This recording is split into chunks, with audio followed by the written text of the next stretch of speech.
Welcome to the Diary of Discovery, the podcast where we delve deep into the human experience of healing and transformation. I'm your host, Jacky Clark, and each week we will sit down with inspiring individuals who have embarked on their own personal journeys of healing and self-discovery. From overcoming trauma to navigating life's challenges, our guests share their raw and honest stories, offering insights, wisdom, and hope to all who tune in. So grab your favorite cup of tea, find a cozy spot, and join us as we uncover the power of resilience, courage, and the pursuit of authenticity. This is the Diary of Discovery. Welcome back to the podcast, everyone. I am super excited to welcome yet another incredible guest from around the world.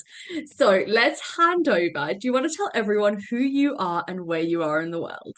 Okay, sure. I'm just going to click this. At the moment, I am close to Sedona, Arizona in the US, which is a very beautiful spot.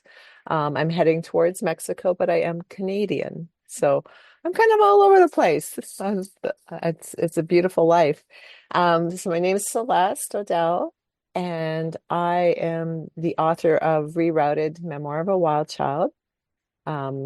Currently writing my second book, and I'll dive into that a little bit more later. But yeah, so it's been quite the journey. Thank you for having me here, Jacky. It's only a pleasure. Oh my gosh, I'm so excited to get into this. Yeah. The fact that you've written a book about this kind of wild child, like that already tells me that I'm gonna love this conversation. So let's dive straight in. Okay. And my like starting point question is always like, what started your healing journey? So what was that kind of catalyst moment for you? So can you take us back to the Yeah, start and then we'll build from there? of course.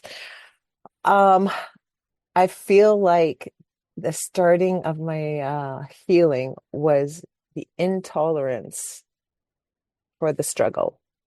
Like I was so done with being unhappy, struggling, trying to control my life. I mean, life was just falling apart. It felt like it was just falling apart. Um, that's what really catapulted me into diving into healing and what else is there? If this is it, I don't know if I want it. So what else is there? And that really set the momentum. Um, and there's some trauma and a lot of stuff that happened in between there. And so the way I view struggle or trauma now is very different than I did years ago, because that was actually the thing that, you know, brought me to, the change and doing something different. So if I hadn't gone through that, I might have tolerated my shitty life. And I think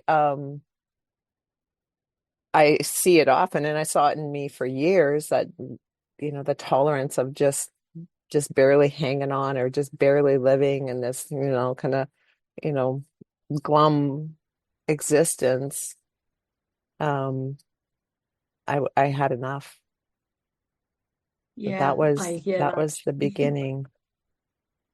Yeah, My gosh, yeah, 100%. I hear that so deeply. And I think yeah, like so many people tolerate for so long and yeah, stay in that space for so long. And I think yeah, that that moment where you finally go, actually, there's got to be something more, like yeah, that's such a powerful first step yeah, of realization. yeah, yeah. And like for me, it was a couple of fairly traumatic events that led me to that. And like as I was going through this and kind of easing my way out of it, I'm like, why would I let it go so far that I had to go so deep into this for me to make a change? Like, it's like, what? I could have done this years ago. But sometimes I think, because of our programs and our beliefs and our the way society teaches us, we just tolerate.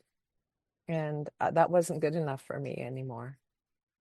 um but but yeah, so I think it was the intolerance of the struggle that was the catapult. Yeah, absolutely. And so you said that there was like a number of events that happened. Was it Yeah, over a long period of time, a short period of time? Like, how did that kind of there was catalyst moment come? there was a lot like it's I kind of lay it out in my book, but some of the things I've gone through, because I want people to be able to relate that, you're not the only one. And so I grew up in a very religious home, and although there were some really good values in some senses for our family and so on, there was also a lot of confusion because I just couldn't grasp the rules, and I never could live up to them, and they seemed so odd to me even as a child. Um, and it just kind of set in some really interesting beliefs in my belief system. So I became like, I left home at 16, and I was just wild and trying to, run escape, and drugs, and drugs, sex, and alcohol, and rock and roll, or whatever they say. um, so it was a pretty wild journey for me. Just trying to find some sense of belonging and peace, and Mm. um, I felt already that I could never live up to the religion's expectations of me. So I just kind of said, well, screw it. F it. I'll just be this wild child then.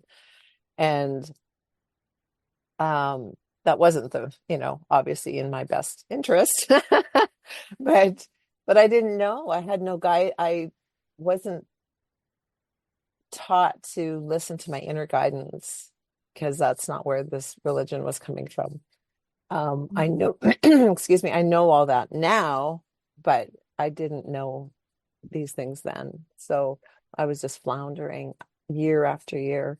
So it got me into some interesting situations, like um, I ended up being raped, and not really speaking of it because I thought, well, maybe I deserved it. And I think there's too many women that have been in situations and they don't know how to handle them because they don't have the support. They think, well, maybe I deserved it because I shouldn't have been in that situation, or anyways, or whatever. Um, there's lots of things that would go through a person's head, right? So I carried that burden with me, you know, for many years, and of course, it influenced my relationship with men. And so I was just a mess on a lot of aspects because I I just lived out of shame and guilt, and just the driving force of almost all my actions and reactions were not from um a heartfelt, confident, you know connected place. Yeah. And then a few years after all this happened, I mean, and then I went through a marriage that ended up in him threatening to kill me and my family. and and um, I was involved in a hostage taking. And this was kind of my first aha moment about instinct.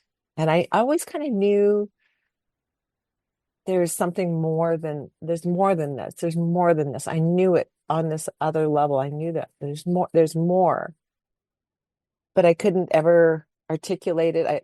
Whenever I asked my parents any questions about this bigger spiritual thing, they'd be like, I wouldn't get answers really, because it wasn't within the religion. So but on this deeper level, I always knew there was more to this. There's life. Anyway, so fast forwarding to this hostage taking, and um, I was being driven by my instincts. And so I actually led the hostage taker out of the building, chasing me to save the other people in the building. And it was it was a really interesting experience, but I mean, it all happened so fast. But after it was over and I was kind of processing that, I'm like, my gosh, like if I hadn't listened to my instincts, like boom, boom, boom, very fast, that could have had a very different outcome. Very different outcome. Because this it turned out this person was a murderer, and he escaped from jail and the whole, yeah, I mean, it was a big thing. And anyways, but I realized, like that was kind of my first real big moment of listening to that inner guidance a bit more. Mm. Because and it wasn't from the brain, it wasn't logical, it wasn't nothing to do with my thought patterns at all, because it happened so fast. Um, so I really feel like I was being guided, and it saved my life and probably the life of the others in that situation. So that was big for me. And then this is a really freaky part of the story. Sorry, I just remembered this. So the two prison guards that had let this person accidentally out of their sight for a second, and that's kind of how this all propelled. One of them got fired. It was all over the news, so I knew what was going on. One of them got fired, and one of them was put on probation because they shouldn't have let this person into the next room without their supervision, and they did. And anyways, so they were now being punished for their actions. And 5 years later, so that was just a tidbit there. So 5 years later, I am in living in a different city, in a different job. Everything is different in my life, like every every aspect. And I mean, we're talking a city of millions. And I was at this point I was a claims adjuster manager, and so a file would come across my desk of a claim, insurance claim, and I would determine if it was being handled in-house or to a private or a independent adjuster, who was going to handle this file or what needed to be dealt with it. So this one comes across my desk, and it was a burglary claim. And normally I wouldn't take that. The odd time I would take a file myself if it felt like it suited or it was complicated or something.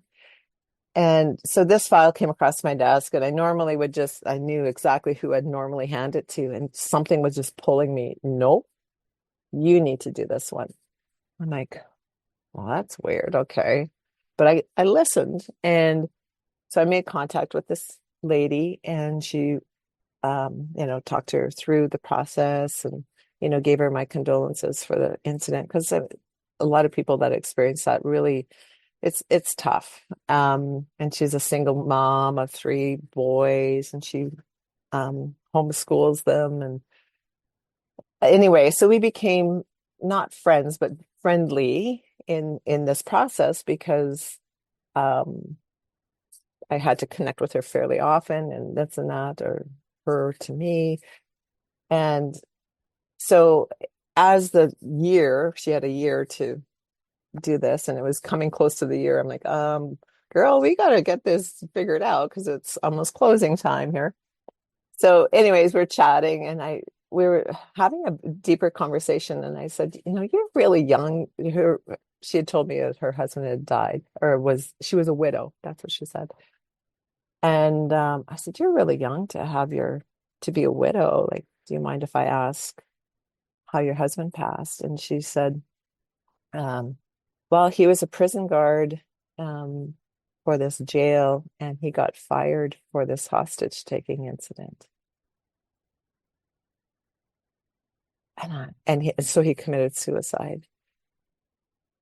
And I'm like, every hair on my body stood up, and I knew this was the wife of this. I knew it. I just could feel it. And so I asked her, and I'm like, and then of course I'm like, why are we being brought together? Because there were so many things that had to fall into place for her and I to have this conversation. So many things. Like, and I'm like, this is not a coincidence. This is meant to be. I don't know why though. Like, why are we being brought together? So I confirmed that it was him, because I told her, I said, I think I'm the person in that hostage taking incident. And I don't know why we are being brought together. Is there something that you need to know or want to know about that day? Because, and she said, yeah, I want to know your side of it. So it was a really, and of course she's weeping on her end and I'm weeping on mine. And it was a very emotional experience. And to this day, I don't know for sure why she needed to know my side, but she obviously did, maybe to put that final closure to it. I'm not sure. But I mean, that was something. So there was the instinct that probably saved my life in the first place. And then 5 years later, I'm meeting the widow of this person, the prison guard. I'm like, okay, there is something funky going on here. What? What? So it kind of started me to listen to I don't know. Yeah, there's podcasts back then. Podcasts and YouTube videos and read books of, okay, well, I know there is something bigger than just our little lives here, and then that's it. Um, so that kind of started me on this curious train. It didn't get me out of the woods yet, but it started me on this curious train. Um, Oh, I yeah, love that. Yeah. I it kind of leads so nicely into like the next thing that I was going to ask you about as well, because the next thing is around this idea of like, what did you have to embrace about yourself in order to kind of go on this healing journey? And I'm feeling like it was mm, very much the fact that you had intuition and that it was yeah. something to be listened to. Well, that's part of it. Yeah, I felt like I was being like guided all over the place, and then I realized when I didn't listen to it, the things would just get bigger and bigger. Because my next situation that I was in was I was got myself into a abusive relationship, which probably wasn't far off of what I thought I deserved because of where I was within my own self at that time. Um, and I had these nudges to get out, to get out, to get out. Because I mean, on many levels, I knew it was so bad for my soul and for me. Um, but I couldn't. There was something about it that I just couldn't get out, couldn't get out. And um, then we were going away for a weekend to repair our relationship, romantic weekend away. And we were at the destination at the lake at the beach for we'd maybe been in town for 2 hours. We just barely got there. And I got struck down by a huge branch that came down about 40 feet up off of a tree and plummeted me to the ground. So that was the end of that weekend. But that was something else. I had already knew I was supposed to leave, and then this plummeted me to the ground. And I mean, life just got this whirlwind, like downwards into, I call it the dark night of my soul, um, because I was, you know, been through all this other stuff. I was carrying my life with guilt and shame. And now I'm with a narcissist that reassures me to carry my life with guilt and shame. And and then I get bedridden. So I had no choice but to lie in that bed and stare at the ceiling and contemplate life. But I knew at that point I was having these guidance and this intuition to do something different, and I just wasn't listening. So, I mean, if you'd known me then and now, like now I listen to everything. I am guided and I'm like, okay, I'm listening. It is like I am a completely different person at this point in my life. But back then I I could feel it, but I just wasn't paying attention. And I think that was part of, it's part of the whole, you know, society teaches us, and sometimes in our upbringings, we're taught to, here's what we do, and it's so structured and inside this box that, um, unless you have the courage to kind of step out of that and just even peek a little bit, um, sometimes we just stay in those boxes, and it, I think for some people that maybe that's fine and they think it's okay, but for me it certainly wasn't. Yeah. The other thing Absolutely. that I had to embrace in order to create some change was really seeing how I was, I guess, forgiveness of myself, like getting rid of the guilt and the shame, and really understanding that was just a program that I took on because I could never live up to these expectations, um, false expectations. Um, so getting rid of the guilt and shame and actually being gentle and kind and loving myself, definitely the catalyst um, to changing how I viewed myself and the world around me. Yeah. Oh, absolutely. I think like it's so interesting because I massively feel the same in that thing of like if you're not listening, you Yeah. get like nudge, nudge, nudge, nudge, and Yeah. then it's like, okay, well now we're just gonna do Yeah. something big because you're not Yeah. paying attention Yeah. and you're not Yeah. listening. And like my experience is very similar in that Yeah. same like, okay, here's a nice soft, easy way to do this, and I just Yeah. kind of ignored the soft and easy for Yeah. long enough that then something quite again like dramatic happened. And Yeah. then you have to look at it and you have to lean into it and you have to do something about it. And it Yeah. is it's such a shift, isn't it, when you're in those moments of change and you want to stay in the safety and in the know and in the, the place that feels like it's, comfortable. But then everything around you is changing and who you are is shifting and it becomes so uncomfortable that actually you can't stay where you are, like as you were saying at the Yeah. beginning, like that thing of like this can't be it, like I can't be Yeah. living in the struggle for another day, Yeah. or this can't be everything that there is.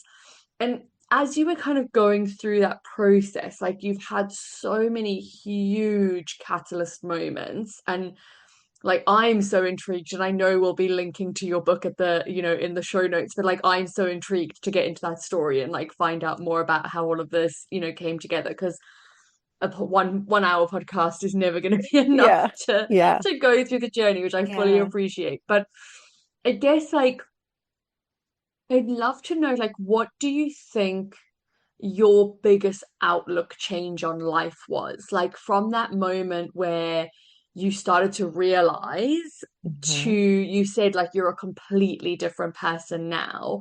Like, Yeah. what was that outlook shift that changed everything for you? Um,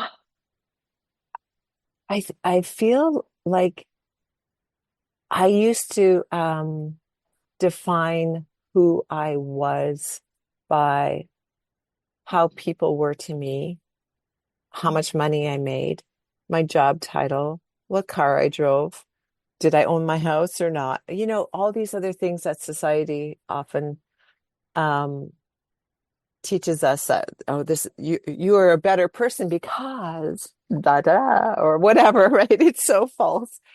But I was validating who I was and defining who I was by these outside things and circumstances and people.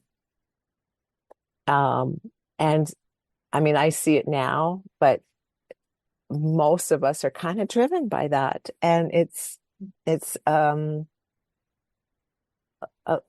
for me, that wasn't serving me at all. So that was the one of the bigger shifts was knowing that, I mean, because when I was bedridden and reassessing my life and in such chronic pain that I didn't even know if I wanted to live anymore, it really brings you to your knees. Like, what is going on? And it makes you reevaluate what's truly important. How do I want to live? Rather than just assessing your value from other people's ideas or circumstances. So that was a big shift for me. And I feel like we were all vibrational. And so for me to step it up and live in a higher vibration, I mean, my life just started blossoming and opening up. I had no idea about any of this like before. Um, so now things that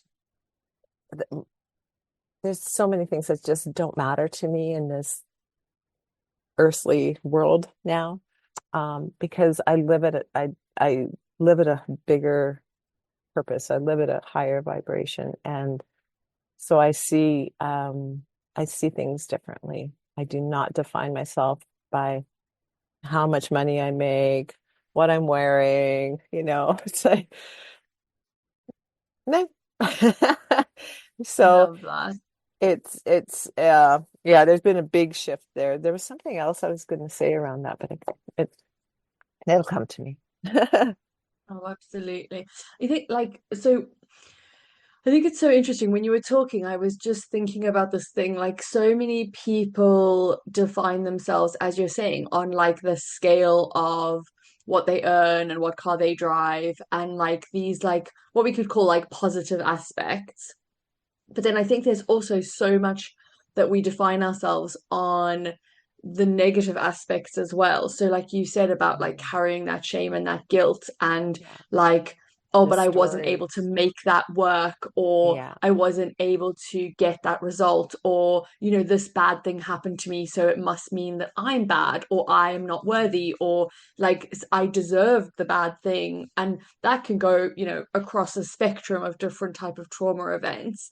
And I Yeah. think like there's a lot of need for people to shift that focus and actually shift away from what society says is success or freedom or whatever label people want to give it, and actually live more in that space of purpose and like how do we actually feed back into the world that we're living in, and how do we actually be part of the world rather than just trying to get something out of every Yeah. situation that we're in. And I like Yeah. for you, like you kind of mentioned this idea of like purpose, Yeah. and I'm guessing that you're no longer a claims adjuster, I that know. your purpose shifted.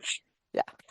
Your purpose shifted quite dramatically in this Yes. process. So like talk me through that, like the purpose, the work that you did, like how did that shift happen from where you were to where you are? Um, well, I think after my accident, and anybody that sorry, the sun's kind of shining in my face here. Um, Anybody that has been through something traumatic like that and struggles with chronic pain day after day after day, it becomes very wearing on your psyche. It does. So even though, oh, here's another little shift for you. Remember how I was talking about how I tried to get out of this narcissist relationship and I kept going back because of, you know, if you know how narcissists work and that dynamic. And I'm not blaming him. I was a piece of that puzzle. So, there's if I was healthier, I wouldn't have been there to begin with, if that makes sense. Anyway, um, so I've been in this relationship. The tree hit me. I'm bedridden. I kind of crawl my way out of, just barely functioning at this point, and like barely functioning. And there was one night where the situation with him was just ramping up, and I just again that instinct um, told me I need to get out of here. It was late at night, snow blizzard, you name it. It's a bit of an interesting story. Anyway, I get to safety, and there's something that comes over me, even though it was like all traumatic leading up to this, and then, you know, the abusive messages and texts that come in from him and stuff. I get to safety, and for some reason, I just feel calm and um, just this peace that I hadn't felt in a long time. And not sure what it was, but I go to bed and I wake up the next morning having the best sleep I'd had in a long time. And I wake up and I'm just kind of in that astral moment still. And I hear something at the end of my bed that says, if you don't get out of this relationship, you're dead. And I'm like, what is going on? And so I sat up, my eyes fly open, and I could see, sense a spirit or an angel or whatever somebody wants to call it. I don't even know, and it says it to me again. If you don't get out of this relationship, you're dead. Okay. All right. Again, you had to come in this fashion to get the message through, but I get it. So I was able to let go of that relationship because I hung on to um, these words, and I know that it sounds bizarre, and to me it was very bizarre, but it got me out.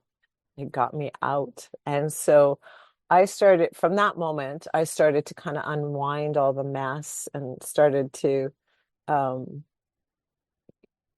get back on my feet in a literal and figurative sense. And um, I changed just about everything in my life to just kind of have a fresh start. I quit the job that I didn't like. It was no longer a good fit for me. Um, I moved from where I was living. I just did a complete uproot, not knowing where I was going or what I was doing really, you know, um, but just kind of knowing that I needed something to change. Um, so that was kind of the start of my awakening. I love Yeah. that. I love that. And where where did it lead you? Mexico. Uh, so here's a kind of a funny story. So I rented a condo and was living there, and I decided I was going to buy a little camper van and sit on a beach and write my book. So that's what I did. And I thought it was going to be 3 months, and it was 3 years. Yeah, I mean, obviously I moved around. I didn't stay in one spot, but yeah. So it was, but that was I when I began to write my book, I it was not intended to be a book. It was intended to be my way of releasing all of my past, having such forgiveness and love for me, and like that was going to be my fresh start. And so I had no idea. But when I was so I it was a journal at first is what it was. And when I was done, kind of, A to Z, I knew, and again, listening to my guidance now, so so I knew that it had to be put into a book because I, I'm going to get a little emotional. Um, if I can come out of the shit that I've come through and love my life to this degree, I want to help others do that too. Yeah. So, Wow, that's so beautiful. It's so beautiful. It's mm, oh yeah, it's just such magic to be able mm, to gift that to the world, yeah, to share your voice and share your story. And it's where the podcast yeah, is born from. It's yeah, the grounds for so many people's books, and I think the world needs it now more than yeah, ever. There's so many yeah, people living in, I think that guilt and shame is like the big challenge, and people actually moving through yeah, that and coming away from those feelings and feeling into the fact that life can actually be good and it can yeah, be incredible and you can have all of this wonderful without being in these kind of corporate structures and the way that it's yeah, meant to be in inverted yeah, commas. And I guess like okay, so oh, literally, I love this so much. Okay, so what is you've done your 3 years, you've written your first book, yeah, you've done yeah, all these incredible things. Obviously, book yeah, two is in the making, which is wonderful.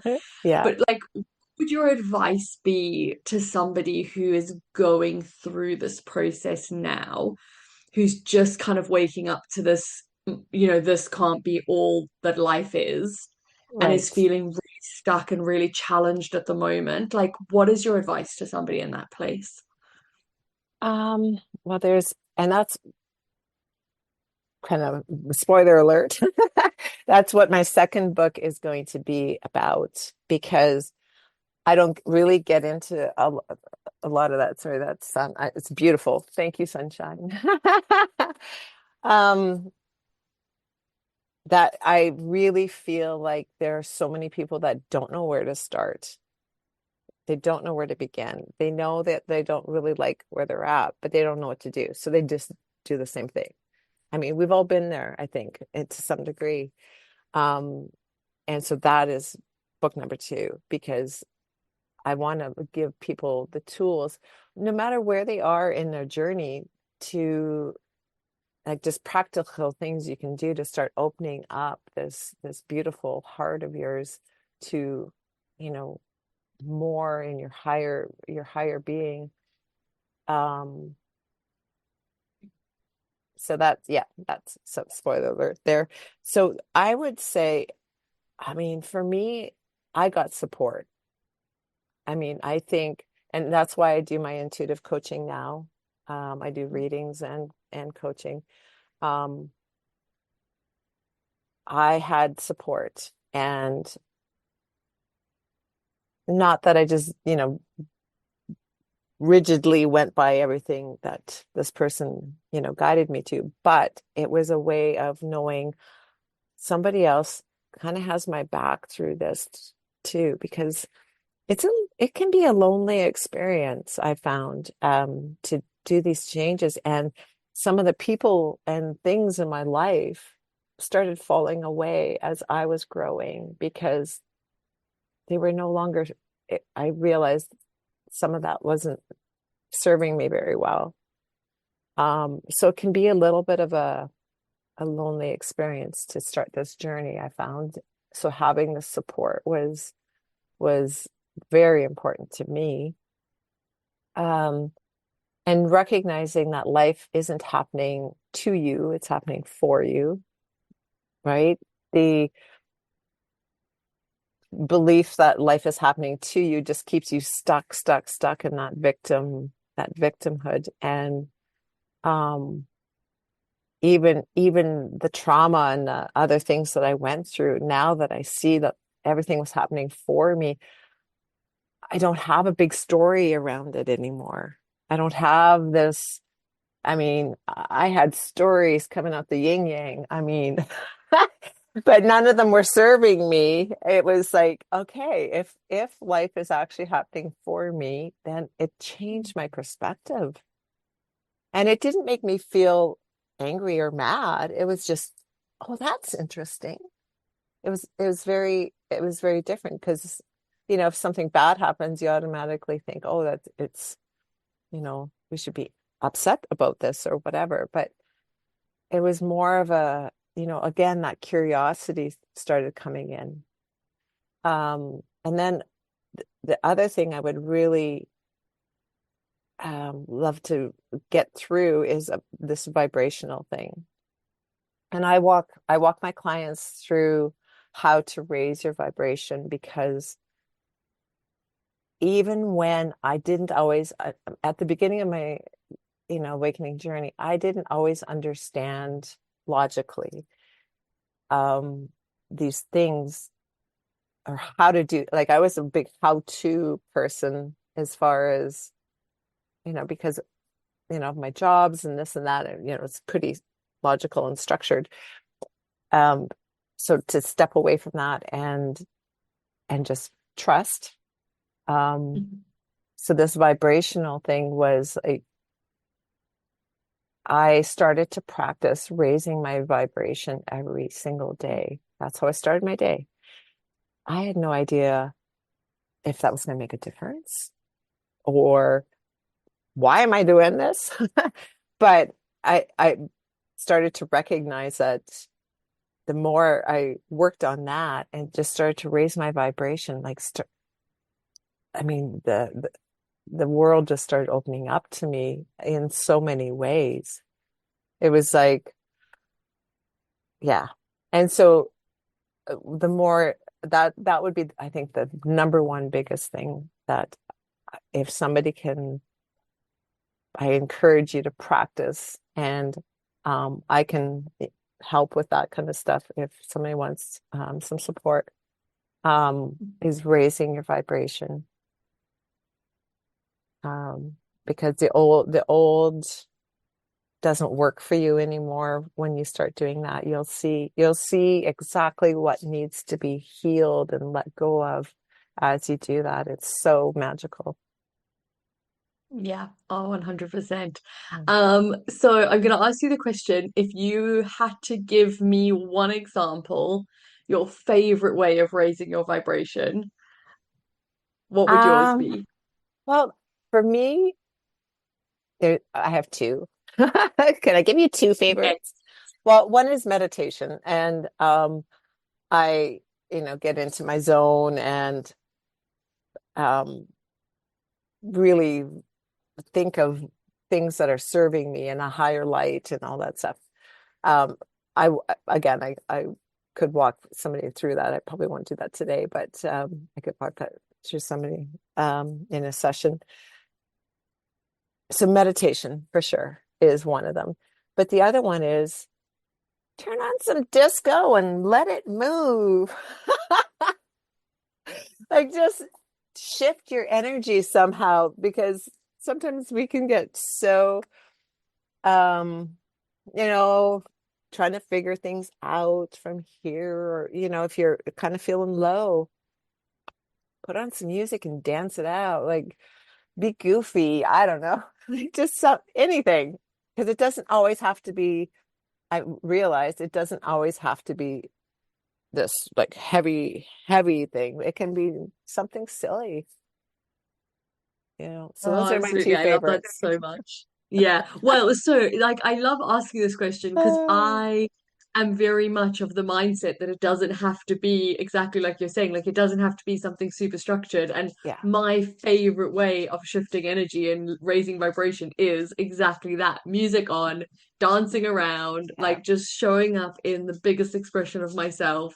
yeah, And it shifts everything. Like it shifts yeah, everything so quickly. Like if you want the quickest possible way and yeah, you've only got 2 minutes, just listen to your favorite song and yeah, everything seems better. And I think like yeah, if you're doing tasks that you don't like, listen to music. It makes them so much better. Like yeah, everything shifts when you're in that space. So I think like that is absolutely. so amazing. Like I Yeah. absolutely love that. It's kind of in that same theme. I started to practice what makes me feel good and what doesn't. And when I was growing up, doing something that made you feel good was selfish. So there was this negative connotation to all of this, right? Because of the religion and stuff. So for me, it was a little bit of getting over that and then um, just paying attention to, does this make me feel good? Then yes. If it doesn't, then no. I mean, well, life's pretty simple then. But It seems so but it was, simple. it took me a little bit to practice being okay with just that. And now, like I live my life by that guideline, 100%. And I mean, there's sometimes, yeah, okay, getting something fixed on my car or, taking care of certain things. They're not always fun, but I'm okay with my administration times too. And, it's good. But but generally living my life by that guidance it's pretty simple because I trust that the feel good times are being guided. It's not that it's just willy-nilly, from a superficial place. Those feel good times that's my guidance. Yeah. Absolutely. Oh my God, I love that so much. Yeah. Okay, so final question. This is always the question that I end the podcast with, and I absolutely love asking people this question, and that is, what is the next level of healing for you? So you're working on the second book, Yes. more kind of practical, giving people the tools to Yeah. do this work, which I think is incredible. Mhm. And you said that you're heading towards Mexico, which is Yes. absolutely amazing. So, Yeah. like, what is this level for you that's loading? I am also developing my clairs. I do readings because I'm very intuitive and but I'm working on just being more and more open to more of my clairs.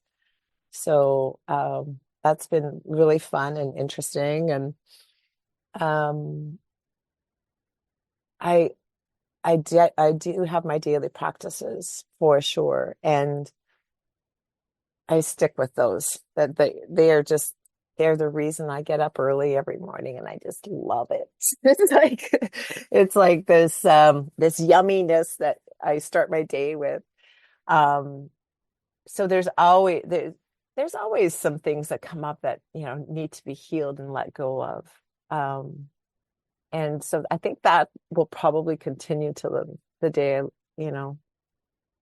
go into the next realm. But yeah, developing my clairs has really been on my heart lately. Just a bit more. I feel like I have some strengths there, so I'm working on those, and yeah, it's fun. It's good. Oh, that's so incredible. Thank It you. has been so wonderful to have you on the podcast. And Yeah, thanks, as Jackie. always, like we'll link to your Instagram and we're going to link to the book, which I think is like such an Perfect. incredible way for people to dive into your story Yeah, more and really kind of go through this experience. Because you know, a podcast is never enough to unpack somebody's whole life, but I really yeah, think that there's been some amazing like moments of learning for people as they go through this. And yeah, that's always what the podcast has been for me, is if just one yeah, person listens and they get that moment of yeah, learning and yeah, it guides them, into a lighter path, like that is yeah, literally what it is. So thank you so yeah, much for being part of this journey and for giving up your time and for sharing. It's been so incredible to have you as a yeah. guest on the podcast. Oh, thank you. Thank you so much. Thank you so much. I really appreciate being here. I'm grateful. Thank you. And I feel the same. I feel like when I wrote my book, like somebody asked me, oh, you know, what something about will the book be a success? I said, if it impacts one person, it is. Yep. And Absolutely. it already has. So there we go.